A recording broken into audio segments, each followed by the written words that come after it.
Hello again, everybody. Welcome to another Community Connections with Ryan Sauers. Super excited today to have a great guest, Maggie Walls, Executive Director of Momentum Arts, here with us today. Maggie, how are you doing today? I'm great. Thank you for doing this and having me as part of it. Absolutely. Well, we're excited to have you, and as I've been talking about businesses and nonprofits and any organization needing to pivot and do things in different ways, I'm eager to hear, as I know our audience, just some of the things you guys have had to adapt to, probably in the last few weeks, a new normal, and maybe other business leaders can grow from some of the things you're finding that are working or working not working or whatever. Sure, sure. I mean, I've been watching, doing my research and watching some of your other interviews that you've done, and one of the things that I think we're doing the same is that we've really latched onto the concept that we will get through this. Right. This is our current normal, but it's not necessarily our new normal. So while it's something we have to kind of adjust to in the time being, it's that's kind of, I think, that thought in that constant communication to parents that this is kind of us biding our time until we get back to our old normal, is helping us kind of navigate, I guess, if that's the right word for it. I love the word pivot, just being a dancer and a dance studio. Uh, That lands really well for me because we do a lot of pivoting anyway in what we do. But I would say the primary thing that we've done is kind of take the normal marketing tenets that we have, that have made us successful as a nonprofit, and applied them just in a new way. One of the things, we're a very small nonprofit. We primarily just serve South Gwinnett. We really focus on Snellville, and we have a ton of programs that we're serving, but we serve about 200 students. So we're not ginormous. But one of the, which is intentional, one of the things that we really focus on doing is creating a feeling of kind of family, of community within our larger community, and having our focus on that, on our why, has really helped us kind of navigate this new stuff. So that's kind of my first piece of advice to other people who are running businesses or running programming, is to remember why you do this and who you're doing it for, and think about very clearly what they need. So before you panic, think about how can we still be serving them serving them at the same level, but in a yeah. different way. And I No, think that really has helped us focus. I love that. I always talk in speaking about getting to your why, WHY, why you do what you do. It's like the old Simon Sinek, what is your why? What is your purpose, beliefs? And yeah, it may not look exactly or even close to how you did it 4 weeks ago, but it Right. doesn't mean people. I guess I would say this, as I come to the end of my coursework and my doctorate in leadership, I would say this, it's really hard to sit down and write a doctoral paper right now in leadership when everything changes every day, but Right. leaders lead, and you're right, we're going to get through this, but we also have to take this time to look at our organizations and say, we've been talking about this for years, or we never really thought about this, or we could have done this. And I'm sure, Maggie, with some of the things you're doing, there'll probably be things you've done and added to your arsenal now that you may continue into the future. Is that Oh, possible? absolutely. Yeah, the toolbox that we've been kind of forced to create. We haven't done much with online lessons and virtual tools, and we talk about it all the time. Like, oh, we should create a video tutorial for this dance step, and post it somewhere, and have a little spot on our website. And guess what? Now we do. So Good. now we have a video about how to master your turns and how to practice your leaps, and we have a hip hop warm up video out there, things like that. But what's been exceptionally cool about it is that I'm a member of a bunch of different dance studio owner groups on Facebook with international studios. And that community alone has been so supportive, that then we're able to actually share these videos and share these resources and share these tools. And I don't know that that was something that was available to us before. No one had really thought about it. So I have access for my students to be logging in and taking classes with a studio in South Africa right now, Wow. which is really neat and Very really neat. different. Yeah. So aside from finding the why, I think looking for these extra opportunities has really helped us. And I mean, we keep joking that we're spoiling them. That when we go back to just coming in and taking ballet once a week, they're Right. gonna wonder where did all this other stuff go? So we are trying to find ways that we can kind of use these tools in the future. Like, how can we, then wean them, I guess, to a point that it still makes sense for us to be offering some of these resources that have turned out to be really productive. Maggie, that's great. Uh, that's what I do for a living, sales and marketing and branding and rethinking things. So, I mean, that's a great example for if you're a business leader, organizational leader listening to this, and when we post it, Maggie just shared, not only is she tapped into resources that we all might be able to tap into, there's some way we can do this across the globe with, fortunately, even with all the things we're facing, we do have tools at our disposal we've never had before. And then when the new norm becomes, we want to come out running into the new norm, not limping. We want to have these tools. So to your students, Right. they're probably used to hearing from you quite frequently right now, but there's probably ways to incorporate more, a hybrid thing that maybe makes Momentum Arts even more valuable to them. And that's what I'm hearing you say. And it's really inspirational with people like me to seeing what you're doing. And I think that's something we try to be really, really transparent at all times with our parents, and we, everything down to costs and the why we do everything. We tell them, why something is happening, and that's definitely been a help here. We've told them we don't know when recital will be. Right. I'm not going to pretend that I can tell you if we're going to have a show at the end of May or if it's going to be next October. I don't know. What I can tell you is kind of what we're planning, and how we're working. And the parents have been very receptive to that. But part of what we've been really transparent about is what about doing classes at home? What skills are the kids developing that they weren't developing in the studio? So while there's definitely, my shout out to dance studios, I promise you there's not as much value in taking an online class as there is in doing an in-person class with an instructor. I know that's a concern for a lot of dance studio and theater folks, is that people will think it replaces, and it doesn't. It definitely is not the same. Same with fitness classes. But for a lot of our kids, especially in the theater side of things, we're able to use this time for them to develop skills like working on a taped audition, which is a very big, important skill in Atlanta right now. Lots of times if you're auditioning for a theater show, they will release the choreography online, make you learn it at home, and then you go and you audition. So those are things that the kids weren't really honing or practicing, and then they get thrown into this professional world, and now they have this kind of rare opportunity to do that. So we're really trying to be very clear with the parents that while it's not ideal, there are kind of these extra little perks of having to learn choreography at home. And that's kind of what we've been doing. We've kind of had to hybridize our program where we send them pre-recorded videos and we do live check-ins because there are limitations with Zoom with what we can do with music and things like that. And the kids are really responsive to it. They're very adaptable.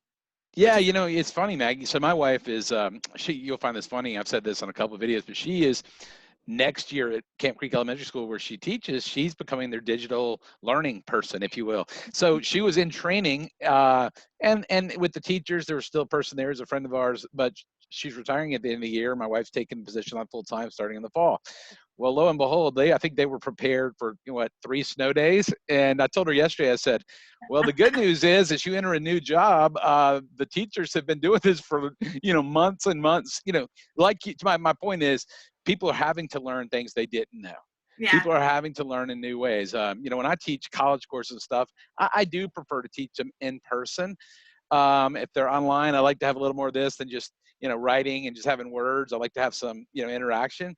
So I agree with you. There's the value there. The face-to-face is always that's why humans are wired. And that's why this time is so hard for us. We're not used to being apart to the degree we are. Right. But we will get to the other side. And that's what I want people to hear. And your cheerful, creative voice that I've seen, many times in social media stuff really comes to life here today, Maggie. And it gives me and everyone listening, not just here in Gwinnett or Metro Atlanta, but around the world.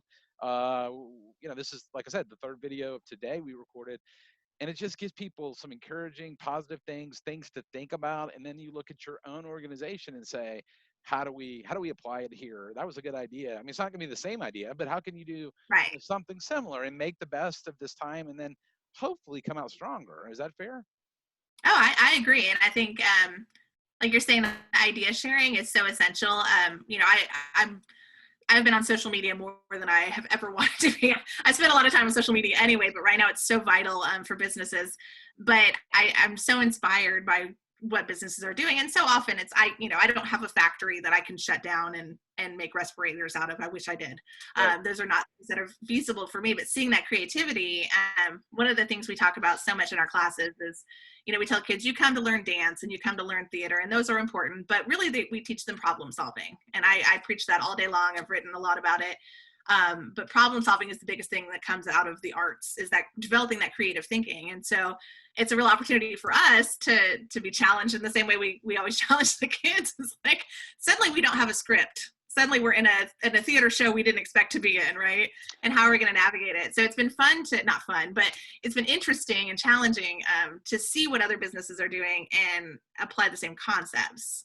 So we're really, and the biggest one is communication. We just have reached out to all of our families and said, what can we give you that will give you the same value, because we need you to keep paying tuition, because otherwise you won't have a studio to come back to. So what works for you? And the parents have been so responsive and so supportive and, and open and telling us what they need. And then we've just worked really, really, really hard, probably harder than we normally do, Right. to provide those things. And I think that concept of communicating with your clients is kind of what every business needs to be doing, is not panicking and not guessing and not throwing things at the wall, but just asking, what can we give you that will help you through this time and that will work for you? Absolutely. We deal with the same things and have to, because, the one thing is we're all trying to predict an unknown on top of an unknown on top of an unknown. And as I've said on this show over and over, God's in control, but, we have to do our part. And even the smartest doctors in the world are making their best statistical guesses. You can watch the evening news and say, hey, I think it's important to see what's going on, but I had a guest on an earlier show, Maggie, that said that when the group came back from, I think, the cruise ship or whatever to Dobbins Air Force Base a few weeks ago, 40 or 50 people that were quarantined there, those people are all healthy and they've gone home. And the news doesn't report that. I think my friend did that, and my cousin did that, and he said maybe one outlet ever reported, hey, how are those people doing? So I just think, reaching out to people, supporting small businesses, and just like the magazines we put out, we have to have partners, but we have to help our partners do what they can, and it's one day at a time. One day at a time, one punch at a time, one round at a time, and you're right. If people are asking you, when's the performance going to be? Well, we have graduations this year. Look at all the major sports leagues, movie theaters. Nobody has a clue. But what we were going to get to the other side. We're going to get to the other side, and we've got to put our creative juices, I love those you're doing, to work, because this is the ultimate test. I want to throw it back to you. Of a creative person is saying, how do you figure out how do you figure out a solution to a problem that didn't even exist? And that's what you're doing right now. Yeah, and it's a problem that we still don't even know what the whole problem is. Because is it how do I stay in business for the next 5 months? How do I stay in business for the next 6 weeks? If we had known it was a 4-week issue, for a business like ours, it would have been feasible to say we're going to close and we're going to extend our season a month, but we don't know. We don't know that, and it's not feasible to do that, and it's not fair to our customers who want what we're providing and need what we're providing for normal seasons. We work with kids primarily and adults. Honestly, we are really a community. We have, all these fitness classes and things, and people come to work out with us, but they really come to be with us and to be together. Yeah.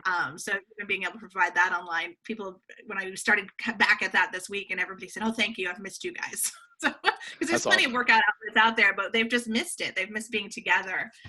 And so we can't take that away from everybody without, making people sad. And that's not what we're in the business of doing. No, you're a breath of fresh air, Maggie. And I want to make sure, because kind of as we wrap things up, that people can, whether it's local or national, whatever, people can get some inspiration from, what you're saying today. I certainly have. How is the best way people, through social media, website, whatever, can reach out to you if they want to connect and hear a friendly voice, or say, hey, I'd love to hear an idea on that, or, hey, we want to. I'm nothing if not perky, and I would love to talk to people about what we've been doing and help. We want to help people. We want to help other businesses. We want to do whatever we can, and we're working around the clock. I've great instructors who are engaged and helping as well.